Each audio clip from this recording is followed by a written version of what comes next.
out to hang my buddy, and he ain't done nothing wrong.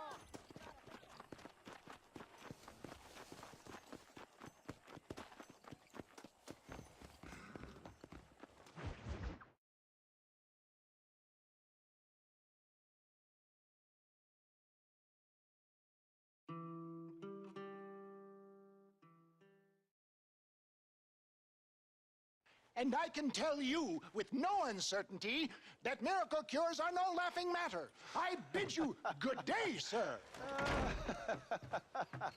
Oh, Mr. Marston, good to see you. How have you been keeping? I'm well, Mr.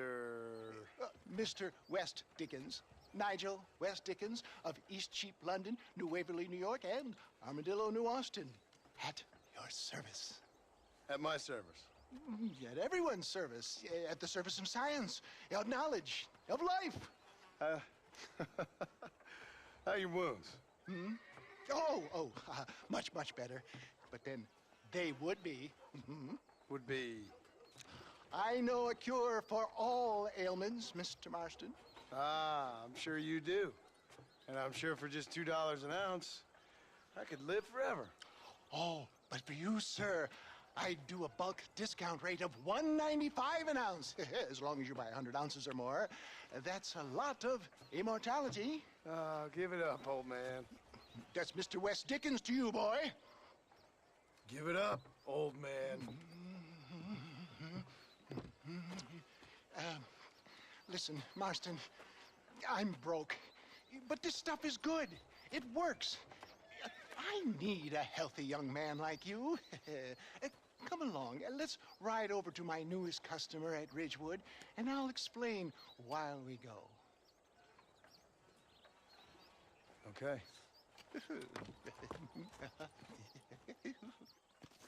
Head for Ridgewood Farm, John, and hurry. There are people there in dire need of my tonic.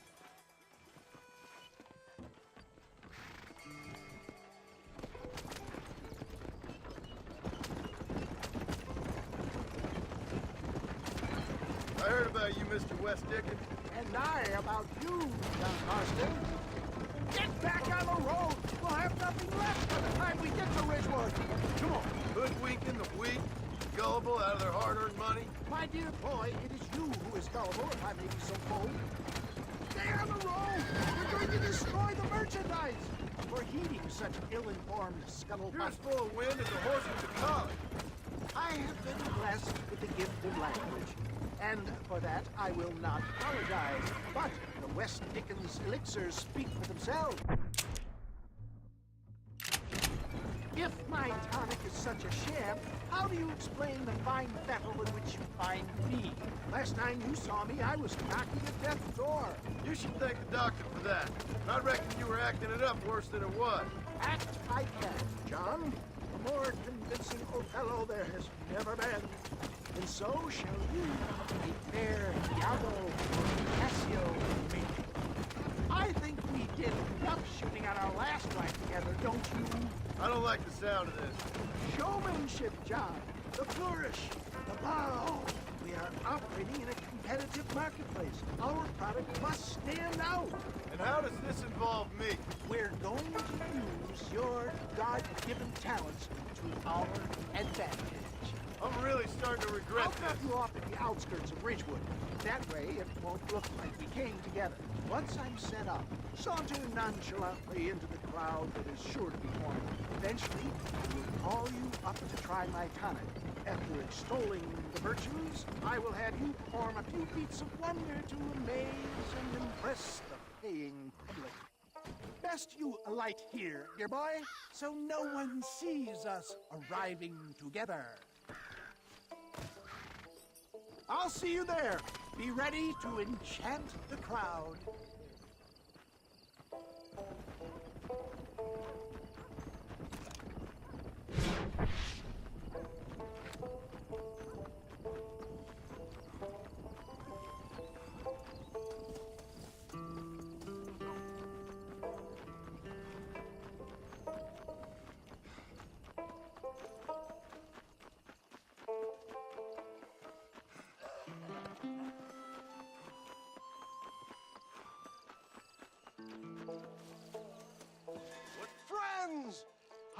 hardworking souls of Cholla Springs, gather round, gather round.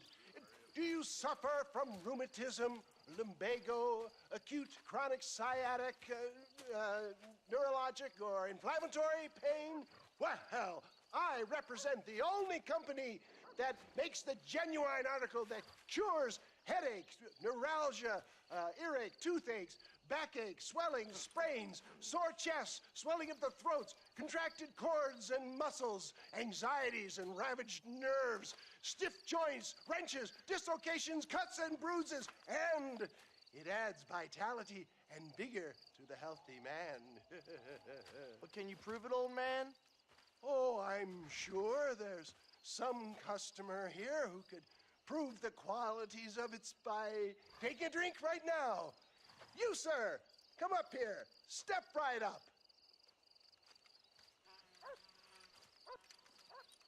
That's the spirit. Ladies and gentlemen, pay close attention. This poor, wretched volunteer, entirely unknown to me, will demonstrate the effects of Dr. West Dickens' own patent tonic. Be you a cowpoke or athlete, this miraculous elixir developed with the wisdom of the East keeps the muscles supple and relaxes the cords. It loosens the joints and gives a feeling of youth and vigor to the whole system. Not possible, I hear you say. Well, doubt no longer.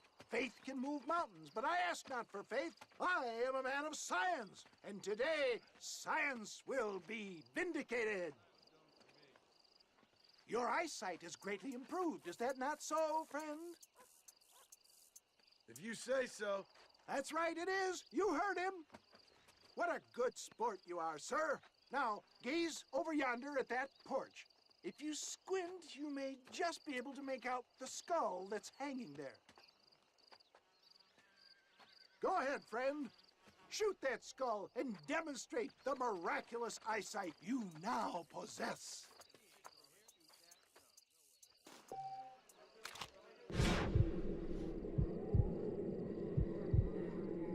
Remarkable! The eyesight of an eagle, granted by imbibing Dr. West Dickens' own patent tonic. Anybody can make that shot. This man is a fraud. If your eye's so damn sharp, why don't you try shooting my hat out of the air? My friends, our test case has been challenged to shoot a gentleman's hat out of the sky above our heads. You can fool these people, but you ain't fooling me. Right. Let's just see how sharp you is with a moving target. Get ready to shoot that hat.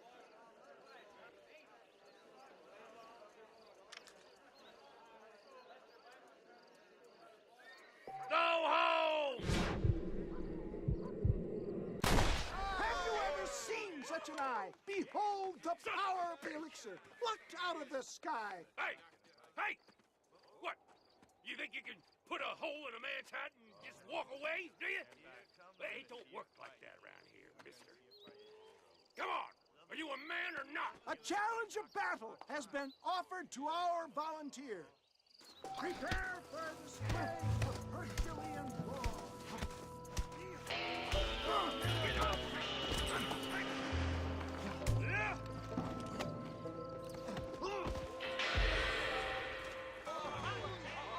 There it is, skeptics and dissenters, irrefutable proof. Do not let this opportunity pass you by. Look, he's over there. Go get This him. ends now. Watch out! He's got a gun! Who the hell do you think you are? You ain't leaving here alive.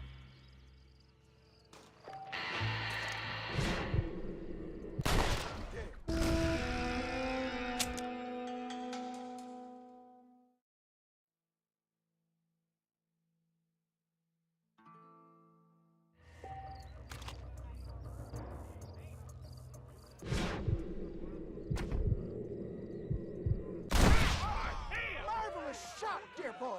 The kind of deadly accuracy that can only be afforded by the West Dickens elixir. Come, I have plenty for all. You'll be fine. Get out of my way. Hey, where are you going? I want a bottle. Get me a bottle, please. One of them right here. no harm in trying one bottle, I suppose. Well, I think that went kind of well, don't you?